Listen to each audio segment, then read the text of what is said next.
Looks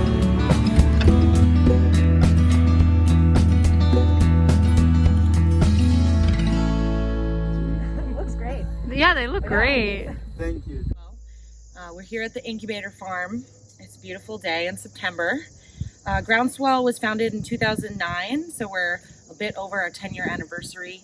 The organization got together to support beginning farmers, but with a particular emphasis on racial justice and sustainability. And so that those two pillars are really crucial to Groundswell's mission as we work to address and dismantle inequities in the food system through different programs such as the Incubator Farm here, workshops, different training programs. We have a new training program we're launching, Farming for Justice webinars, any ways in which we can engage producers, food growers, residents, the community, and other organizations that support farmers in a conversation around what racial equity means in the food system. Food justice is a topic that not a lot of agricultural service organizations address, and so that was what really attracted me to Groundswell. My name's Liz Coakley, and I am the Incubator Farm Manager here at Groundswell Center. I am in my 4th season working here. So our farm is 6 acres fenced. We lease land from Eco Village at Ithaca. We provide a lot of startup resources for beginner farmers, particularly farmers of color, immigrants, and refugees. Some of the things that Groundswell provides are a tractor. We train the farmers on the tractor as needed. We have the deer fence is really important here. Sometimes we just see like families of deer walking the perimeter, and anytime the gate gets left open, we end up with deer in here. So it's really helpful to getting successful crops in this region. We have a water system. Right now we're on municipal water, which has been very expensive and somewhat problematic, and we're in the process of digging a pond. We have a whole shed full of hand tools that people are welcome to use. We have a BCS walk-behind tractor that the farmers are also able to use on their own. We do several trainings every year, kind of as the farmers here are interested. Try to visit some other farms to get an idea of what's going on in the area. And right now we have 10 farm family enterprises here. 8 of them right now are ethnic Karen families from Burma. We also have a group from Challenge Industries who do flowers, and it's a work training program for adults with disabilities. And then we have a new orchard. We'll go down there later, but it's an Armenian farmer who used to farm vegetables here and then went and started farming on his own, but was looking for a site for some trees. Cool. Come on down, let's go for a tour. She gets in her car and leaves. So up here we have a wash station. This was built, I guess, 2 seasons ago with help from Hammerstone School Carpentry for Women and through a couple of carpentry classes that were really cool. It's super important. It's a clean place where people can process all the vegetables that they're bringing in. Sometimes it gets a little crowded. We're actually trying to expand that a little bit.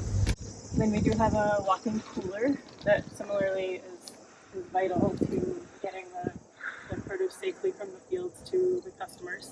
It's also a little on the small side right now, but it allows farmers to store their produce for overnight or a couple days before they market it.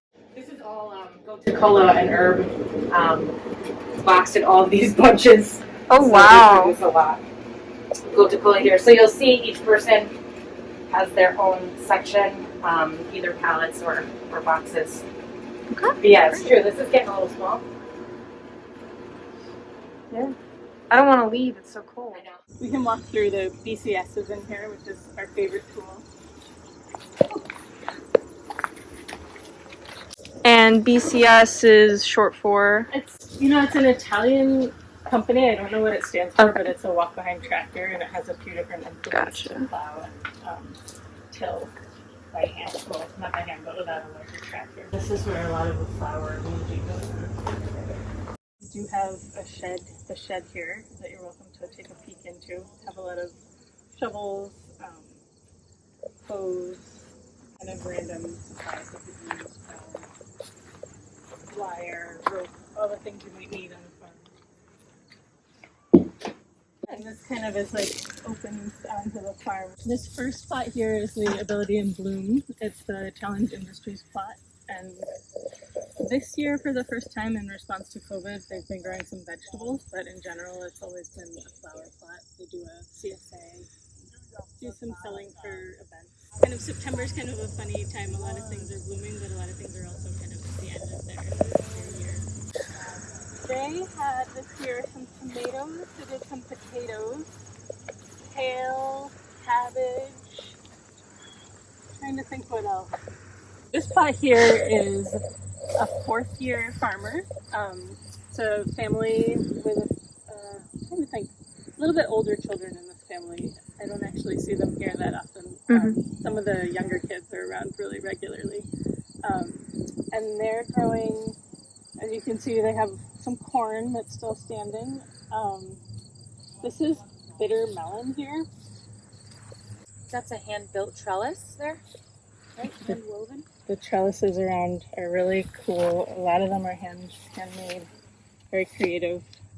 This bean trellis is also a cool one. Is this our 6-foot distance pole?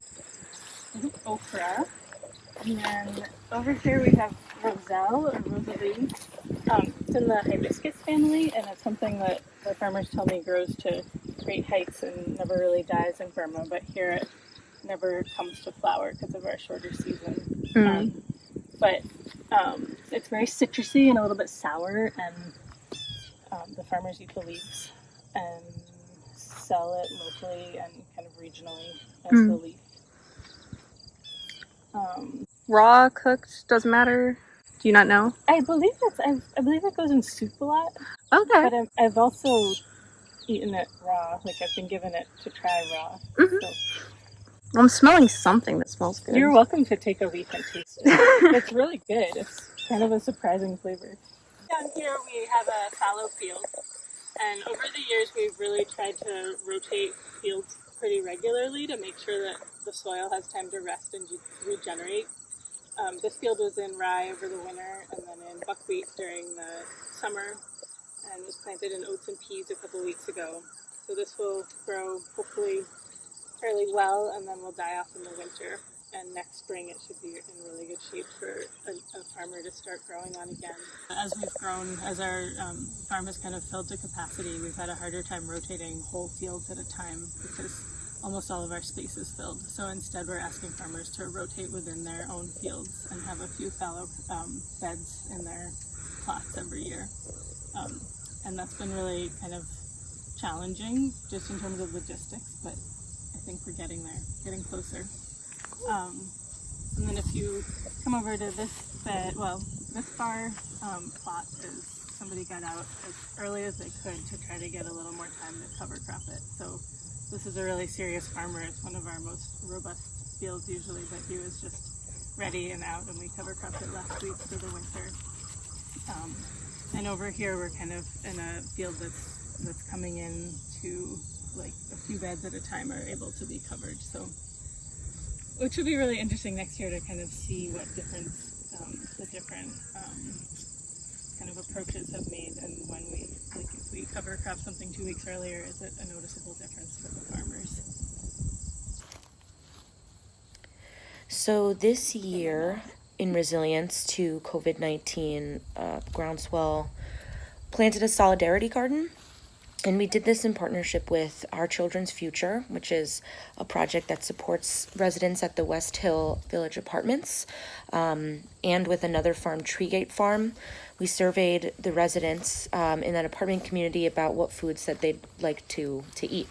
And many were facing food insecurity, given loss of jobs and other, effects of COVID-19. So we were able to plant what is, less than a, eighth of an acre plot at the incubator farm that was managed by volunteers and the Groundswell staff. And then that food was distributed for free at weekly pickup sites in that apartment community. My name is Potu. I'm working here from Groundswell, the garden, and I grow many kind of vegetable and cilantro, squash, and I grow some of Asia vegetable. So I work here 4 years for this year. I'm growing this cilantro and I sell to the company called the Hairwater. This year they buy many kind of vegetable like cilantro, squash, and sweet chard, and dill, something that we grow. What do you do with the crops, the food that doesn't go for sale? Do you eat it? Yeah, we eat some and we put in the freezer, and we eat the whole winter, and we donate to our friends, community, to our family. Oh, that's great. So, Yeah, where do you start all of your seeds? the seed. Yeah, like how do you start your plants? I start most of them. I start in the April, Okay. like some made of the April, but like a chili pepper. I start earlier, like March. Right. Yeah, some kind of plant I start earlier, but Because it's so like, cold here. Like some of the crops need a lot of heat, right? yes, and I start in the head tunnel. Okay. The first one, yeah, like a middle of the April, and I start in the east of the head tunnel. Okay. And summer I start earlier, so I start in my living room. Chili pepper, I start in the living room, so Why not? Yeah, use what you got.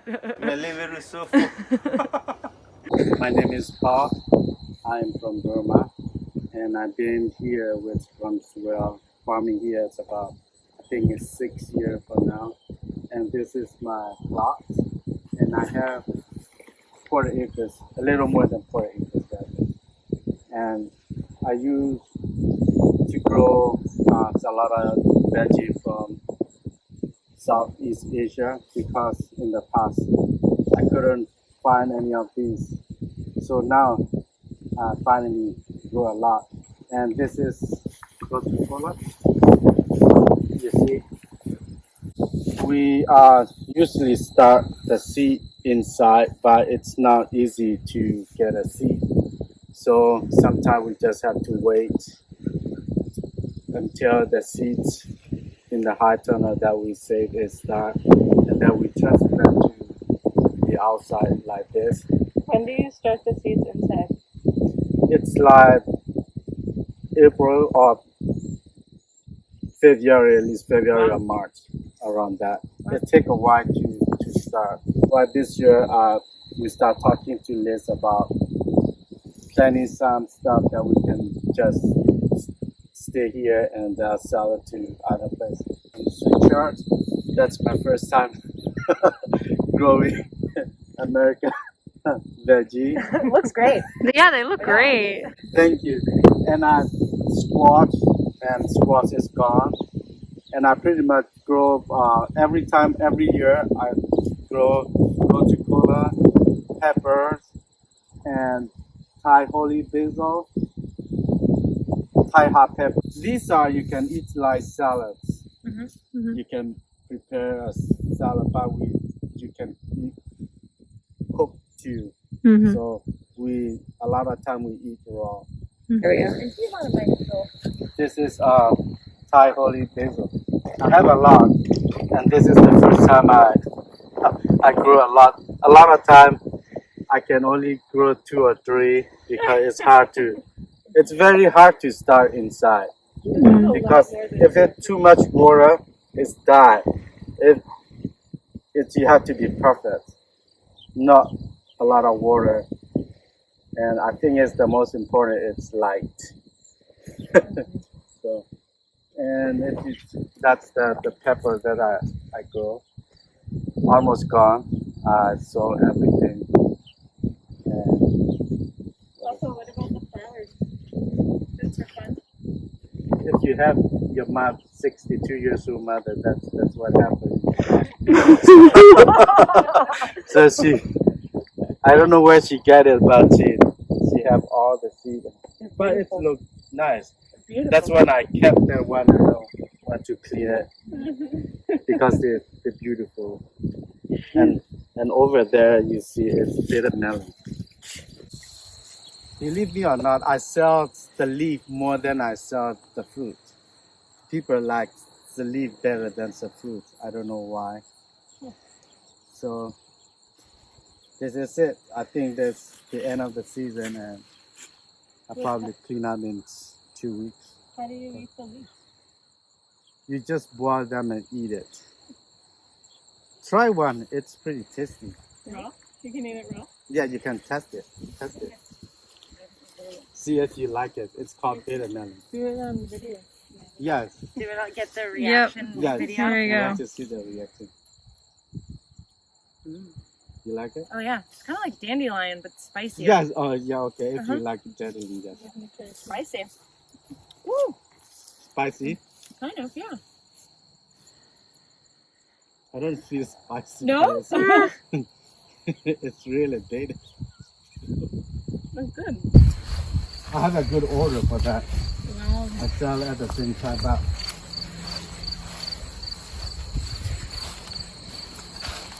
it's hard to sell stuff. I mean, after July, start August, because a lot of the Korean people are gardeners. They plant a lot of veggies at their home. They have their own. And this is a real Thai pepper. These are very, very hot.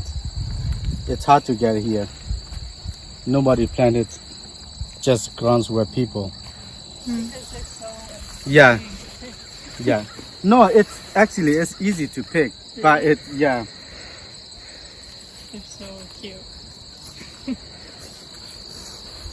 And this is what I'm talking about. This is lawn beans. Oh, wow. This is lawn. That looks like hair. You want to try one? Sure. Looks like... Let's here. I love these. It's my uncle. They do. They're like, wait, ready? Yep.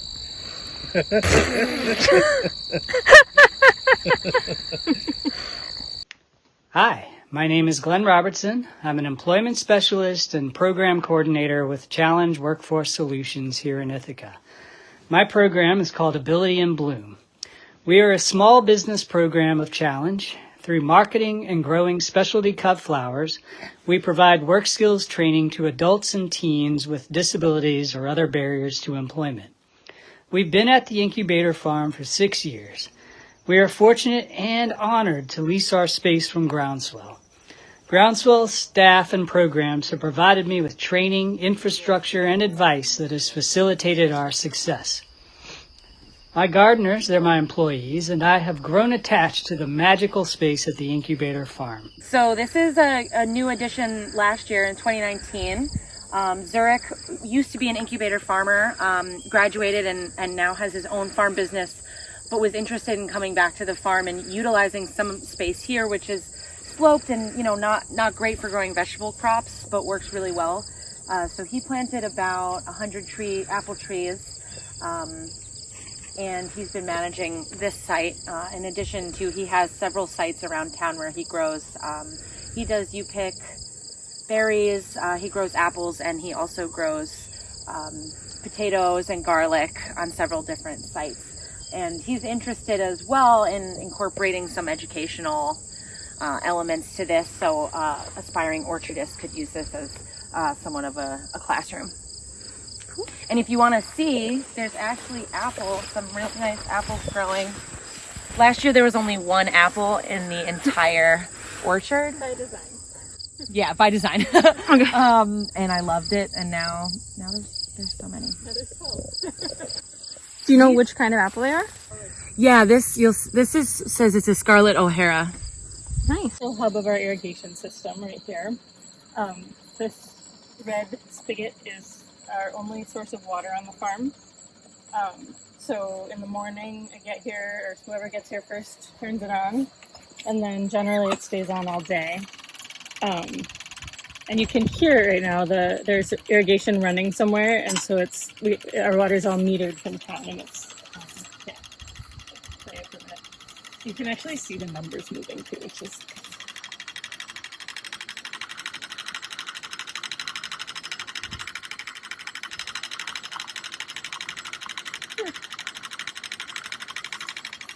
So it's both a blessing and a curse, but we're on town water, on municipal water right now, which means we pay the town by the gallon for watering annual crops. This is an unbelievable amount of water. Yeah. It gets expensive pretty fast. Yeah, I can imagine. We are in the process of trying to dig a pond. We have a lot of fundraising for it. It's going to be down the hill across from there, and we're getting all our town permits together and quotes, and we've learned a lot about ponds this year. So we're really looking forward to that. The way the system works, there's a couple different lines. One of them runs underground all the way to the wash station, and that's our drinking water and our washing water. And then it goes to every field. Everyone has a shut-off and a turn-on their field, and they're also metered there. So we do ask people to really take care with their water usage. We do have 3 high tunnels here. They're covered growing space. They allow for season extension, so people can start growing a little bit earlier in the spring and keep going a little bit later into the fall. Particularly useful because we have often very late frosts and very early frosts here in Ithaca.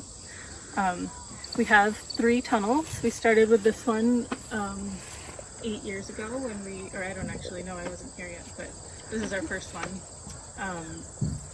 Generally, tunnel space is really sought after. Everybody wants to have at least a bed in a tunnel, so we've continued growing. The second one was donated to us, and we built it ourselves. And then the big one on the end was part of a USDA grant through the Ithaca program. That's a really great opportunity for small farmers to have funding to build a tunnel like this. So at this point we have 14 tunnel beds and 10 farm enterprises, so everybody has at least one bed. And walking in, we can see the flower farmers really love the tunnels because I think rain damage is a big thing for flowers that are for sale. These are all dahlias. And then I just learned this year that this is a papaya plant, and I actually don't know if it's like the plant that grows the papaya fruit or not, or if it's just called a papaya plant. I don't know what these things are, but they're beautiful. Retreat! Lemongrass is really grown by quite a lot of farmers here, both in and outside of the tunnels. It smells so good. And then down here we have Potu, which is a really sour, bitter green. I think in the US it's usually used medicinally, but the Southeast Asian farmers here grow it as a salad green. Does anybody want to taste it? I do. Oh my god, where did you come from? Been here all along. You want to introduce yourself too? Yes. Hi, my name is Bo. I'm a Groundswell intern, and I'm here to try this tasty leaf. Let's see how she is. Ooh, that's actually really good. Yes. Okay.